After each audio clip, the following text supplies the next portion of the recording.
नमस्कार दोस्तों, tax of things के यूट्यूब चैनल पर आपका स्वागत है। आज हम एक बहुत इंपॉर्टेंट टॉपिक लेकर के आए हैं। बहुत ही फ्रेश टॉपिक है एनुअल इन्फॉर्मेशन स्टेटमेंट के ऊपर। गवर्नमेंट ऑफ इंडिया ने अभी 1 नवंबर को एक सर्कुलर दिया जिसमें कि उसने बताया कि हम एनुअल इन्फॉर्मेशन स्टेटमेंट हम लॉन्च कर रहे हैं। आज वही हम आपसे डिस्कस करेंगे। सबसे पहले तो हम आपको विश करते हैं हैप्पी दीपावली की आप सबको बहुत बहुत शुभकामनाएं। आज की चर्चा शुरू करने से पहले एक माफ़ी चाहता हूं मैं आप सबसे। तबीयत थोड़ी सी नासाज है, इसलिए आपको आवाज़ थोड़ी भारी लग रही होगी। मैं कोशिश करूंगा कि फ़िल्टर में इसको आवाज़ को पतली कर दूं। जब हम बात करते हैं AIS की तो उससे पहले हमें जानना चाहिए कि 3 पॉइंट्स हैं हमने जो लिखे हुए हैं। सबसे पहली बात कि AIS क्या है, ये क्यों दिया गया, ये क्या है। दूसरी पॉइंट ये कि ये 26 AS जो पहले दिखता था उससे क्या डिफरेंस है, 26 AS में और AIS में क्या डिफरेंस है, ये हम जानेंगे।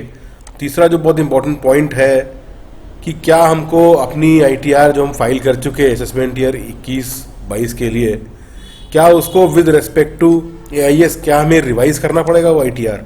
Do we need to revise a filed ITR for assessment year 2021 with respect to AIS। हम ये 3 चीज़ें आज टॉपिक में कवर करेंगे। चलिए शुरू करते हैं। तो इस तरह का ये प्रारूप है AIS का, जैसे आपको दिख रहा होगा। मैंने पहले भी वीडियो बनाया है AIS के ऊपर, लेकिन अब फंक्शनल हो गया है। पार्ट ए के अंदर आपको जो दिखेगी अपनी पर्सनल डिटेल्स यहाँ पर दिखेगी। पार्ट बी में हम आते हैं सीधे annual information statement part B. सबसे पहला तो आता है part B1 information relating to tax deducted और कलेक्टेड एट सोर्स। कहाँ पर आपका TDS काटा गया है या आपसे TCS कलेक्ट किया गया है। तो यहाँ पर देखिए दिया गया है TDS है सेक्शन 192 के अंदर। थोड़ा सा मैं इसको पतला कर लेता हूँ, थोड़ा सा ज़्यादा मोटा है। हाँ जी। इन्फॉर्मेशन डिस्क्रिप्शन यहाँ पर देखिए दी गई है कि आपकी ये सैलरी रिसीव हुआ है सेक्शन 192 के अंदर। किसने काटा है? बेनेट कोलमैन कंपनी ने काटा है। कितनी काउंट है उसकी और क्या टोटल अमाउंट आ रहा है वो। सिमिलरली यहाँ पर आपको अमाउंट पे क्रेडिटेड दिख जाएगा। यहाँ पर डेट ऑफ पेमेंट भी आपको दिख जाएगा। TDS कितना कटा था, कितना डिपॉजिट हुआ, ये सब दिख जाएगा। एक्टिव यहाँ पर दिखेगा स्टेटस आपको।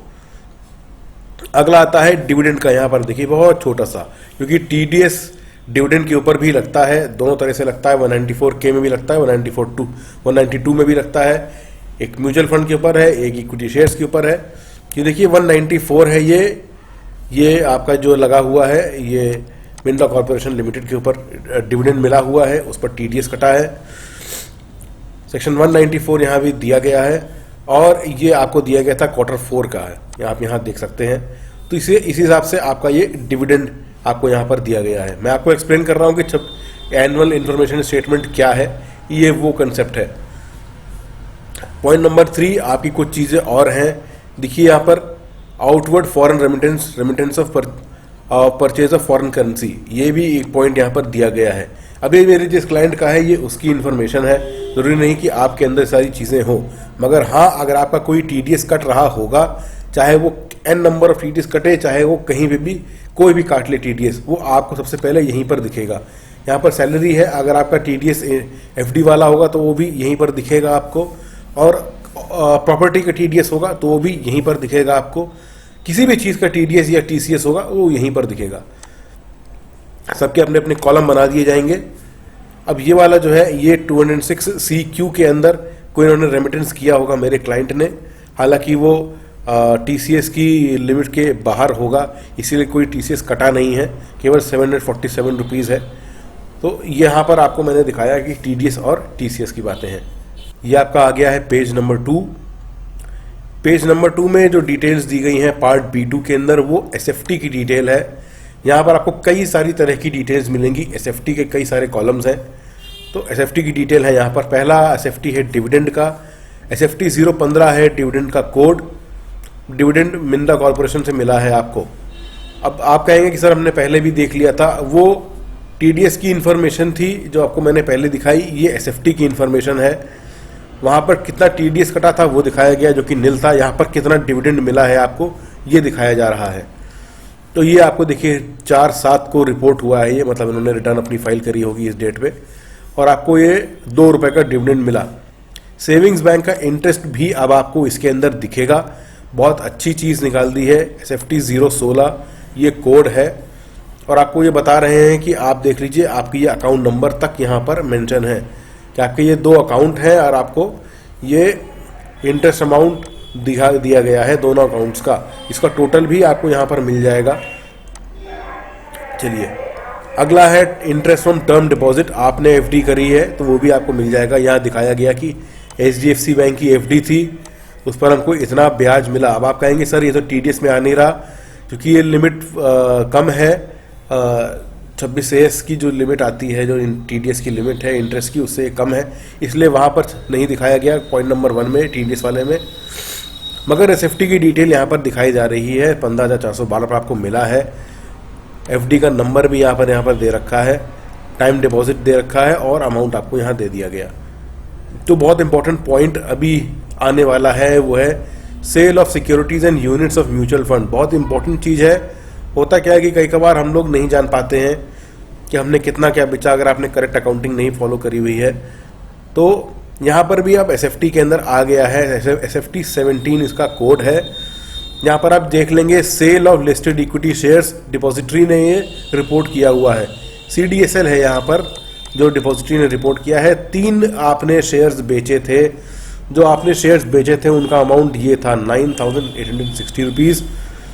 डेट ऑफ ट्रांसफ़र भी दी गई है, आप देख सकते हैं डेट ऑफ ट्रांसफ़र, कौन सा शेयर था जो आपने बेचा वो भी दिया हुआ है। ये इन्फॉर्मेशन इसलिए आ रही है क्योंकि आपका पैन हर जगह लगा हुआ है, चाहे वो बैंक में पैन लगा है, चाहे आपने जब CDSL में अकाउंट खोला था या अपना ब्रोकिंग अकाउंट खोला था वहाँ पर भी आपका पैन लगा हुआ था। सारी इन्फॉर्मेशन आ रही है, आप देख सकते हैं। लिस्टेड इक्विटी शेयर्स ये भी इन्फॉर्मेशन है, अनलिस्टेड नहीं है। ये मार्केट में था, एसेट टाइप तक दिखा दिया है यहाँ पर कि शॉर्ट टर्म था। इसकी क्वांटिटी, इसका सेल प्राइस पर यूनिट और टोटल सेल कंसिडरेशन क्या थी, ये सब कुछ यहाँ पर आ रहा है।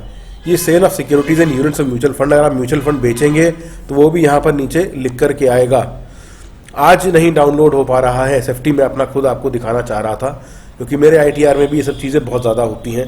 म्यूचुअल फंड्स भी है, शेयर्स का भी होता है। मैं दिखाना चाह रहा था कि वहाँ पर कैसे आएगा, बट आज ये डाउनलोड नहीं हुआ, ये कल वाला है। एक क्लाइंट का मैं फाइल कर रहा था, मैंने इसलिए कल देखा इसको। माफ़ी चाहूँगा। Purchase of securities and units of mutual fund भी यहाँ पर आपको दिखेगा। ऊपर आपको सेल दिख रही थी, यहाँ परचेज भी दिखेगा। SFT 17 कोड है परचेज का। CDSL ने इसको भी रिपोर्ट किया हुआ है। 7,924 रुपीज़ आपने इतने रुपीज़ का आपने परचेज किया था। क्लाइंट ID यहाँ पर आपको दिख जाएगी, मार्केट परचेज का फिगर है। अब आते हैं हम पेज नंबर 3 पर। यहाँ पर अभी भी वही SFT चल रहा है, purchase of equity shares and mutual fund, securities and mutual fund की बात थी। आप यहाँ देख सकते हैं SFT 18 के अंदर म्यूचुअल फंड्स परचेज की बात की गई है। Franklin Templeton asset management India private limited ने रिपोर्ट किया हुआ है कि 29,999 रुपीज़ का आपने कोई म्यूचुअल फंड लिया हुआ है। ये देख लीजिए, यहाँ पर भी आपकी क्लाइंट ID लिखी हुई है, फ्रैंकलिन टेम्पल्टन। आप फर्स्ट होल्डर हैं उसके, आपने कितना परचेज किया था, ये अमाउंट है। एक और है, ये कैम्स ने रिपोर्ट किया हुआ है HDFC का, ये 12,000 रुपये का है। जितने भी आप परचेज करेंगे म्यूचुअल फंड या सिक्योरिटीज़, वो सब यहाँ पर आपको दिखाएगा इस तरीके से। जो आप पेमेंट ऑफ टैक्स करेंगे वो यहाँ पर आपको दिखेगा। Assessment year, major head, minor head, tax, surcharge, education cess, others, date of deposit और चालान आइडेंटिफिकेशन नंबर। आपके जितने भी सेल्फ असेसमेंट चालान होंगे या आपके एडवांस टैक्स चालान होंगे, वो दोनों आपको यहीं पर दिखेंगे। अगला आता है information relating to demand and refund. आपकी कोई डिमांड और रिफंड होगी वो भी आपको यहाँ पर आ जाएगी। ये यहाँ पर केवल रिफंड दिख रहा है, डिमांड होगी तो डिमांड भी आपकी यहाँ पर दिखेगी। अगला जो पॉइंट आता है वो है any other information relating to sub rule 2 of rule 114I। कोई और इन्फॉर्मेशन अगर आपकी है वो भी यहाँ पर आपको दिखाया जाएगा। सैलरी है जैसे, तो सैलरी यहाँ पर आपको यहाँ दिखा कि आपको बेनेट कोलमैन ने सैलरी दी है, ये इतना अमाउंट है उसका, और ये रिपोर्ट किया भी गया है। एम्प्लॉयमेंट स्टार्ट डेट, ये बेसिकली फाइनेंशियल ईयर की स्टार्ट डेट है, और employment end date financial year की एंड डेट है। ग्रॉस सैलरी आपको दिखा दी। Perquisites profit in lieu of salary, जैसा कि फॉर्म 16 में क्लाइंट ने एम्प्लॉयर ने रिपोर्ट किया होगा, ये वो वाला फिगर है। तो पॉइंट हमारा जो है पहला वाला कंप्लीट हुआ कि हम व्हाट इज आईएएस क्या है ये मैंने आपको बता दिया है, ये डन है। अगला पॉइंट आता है how it is different from 26AS। ये इंपॉर्टेंट पॉइंट है। देखिए 26AS जो है वहां पर आपको मेजरली डिडक्शंस दिखती है, मगर आपको जब हम बात करेंगे AIS की तो यहां पर आपको अदर इंफॉर्मेशन भी दिखेगी। तो 26 में हम लोग मेजरली देखते थे कि कहां पर हमारा डिडक्शन हुआ, ऐसी कौन कौन सी इनकम्स हैं जो कि डिडक्शंस के लिए क्वालिफाई करती हैं, और वो कौन कौन सी इनकम है जो हमें ITR में ले लेनी चाहिए। मगर 26AS के अंदर ऐसी बहुत सी इन्फॉर्मेशन जो अदर इन्फॉर्मेशन है वो हमें नहीं दिखती। अब वो हमें कहाँ पर दिखेगी, ये AIS के अंदर हमें वो इन्फॉर्मेशन दिख जाएगी। हमारे पैन से रिलेटेड बहुत इंपॉर्टेंट पॉइंट है कि हमारे पैन से रिलेटेड सारी इन्फॉर्मेशन हमको AIS के अंदर दिखेगी कि हमने अपने पैन के ऊपर क्या क्या काम किया हुआ है। कहने का मतलब जहाँ पर भी हमारा पैन लगा है वो यहाँ पर अब रिपोर्ट हो जाएगा, ऐसा मैं समझता हूँ, और बहुत ही अच्छी पहल है ये। पॉइंट नंबर 3 को हम गहन स्टडी करेंगे। Do we need to revise our ITR। अब आप मान लीजिए आपने अपना ITR फाइल कर दिया है, आपने फाइल किया है 30/9 को, और आपने ये 26AS को देख करके फाइलिंग कर दी थी। मगर अब हम यहाँ पर खड़े हुए हैं, हम आप आ गए हैं 4 नवंबर को 2021, और अब हम देख रहे हैं अपना AIS, और हमको अपने AIS के अंदर कई सारी चीज़ें और मिली। FD का इंटरेस्ट मिला हमको, मान लीजिए 15,000 रुपया, और हमको यहाँ पर दिख रहा है सेल परचेज ऑफ सिक्योरिटीज़। हमने कुछ ब्रोकिंग में हमने कुछ इन ट्रेडिंग करी थी शेयर मार्केट के अंदर, वो भी हमको यहाँ पर दिख रहा है। मान लीजिए ये अमाउंट हमको पता नहीं था, डिड नॉट नो, क्योंकि ये 26AS में रिपोर्ट नहीं हुआ, नॉट इन 26AS। और ये जो सेल परचेज ऑफ सिक्योरिटीज़ थी ये हमें पता तो थी कि हमने इतना कारोबार किया हुआ है, मगर कौन झंझट मोल लेगा, आपने ऐसा सोचा, या फिर कि कौन इसके बारे में करेगा, इसको रहने देते हैं, कुछ होगा तो देखा जाएगा। अब यहाँ पर हो गया, AIS के अंदर ये इन्फॉर्मेशन आपको शो हो रही है, तो अब क्या करेंगे। चलिए, तो जो एडवाइस है हमारी कि अब आप अपना ITR ज़रूर से रिवाइज कर दीजिए, क्योंकि अगर AIS के अंदर शो हो रहा है तो इनकम टैक्स डिपार्टमेंट को भी पता है आपके इन ट्रांजैक्शंस के बारे में, और अगर आप इसको रिपोर्ट नहीं करते हैं, अगर आप नॉन रिपोर्टिंग करते हैं, तो भी आपको एक IT का नोटिस आ सकता है, क्योंकि इन्फॉर्मेशन इनकम टैक्स डिपार्टमेंट को पता है, आपने अपने ITR में नहीं दिखाया, तो आप इनकम टैक्स नोटिस के बहुत बड़े हकदार बन जाते हैं। आपको आ सकता है इनकम टैक्स का नोटिस। अपना ITR आप रिवाइज कर सकते हैं, अभी टाइम लिमिट अच्छे से चल रही है। ज़रूर से आपको अपना AIS खोल करके एक बार चेक कर लेना है कि उसके अंदर क्या है और क्या चीज़ें छूट गई। ऐसा भी आप कह सकते हैं कि सर मेरा तो ITR प्रोसेस भी हो गया, अब मैं क्या करूं। अगर आपका ITR प्रोसेस हो गया है तब भी आप रिवाइज कर सकते हैं, कहीं पर मनाही नहीं है इनकम टैक्स एक्ट के अंदर कि आप अपने प्रोसेस्ड ITR को रिवाइज नहीं कर सकते। जब आप अपना प्रोसेस ITR दोबारा से रिवाइज करेंगे 139(5) के अंदर, तो ये आपका दोबारा से प्रोसेस होगा, इट विल बी री-प्रोसेस्ड, आपका ये ITR रीप्रोसेस हो जाएगा।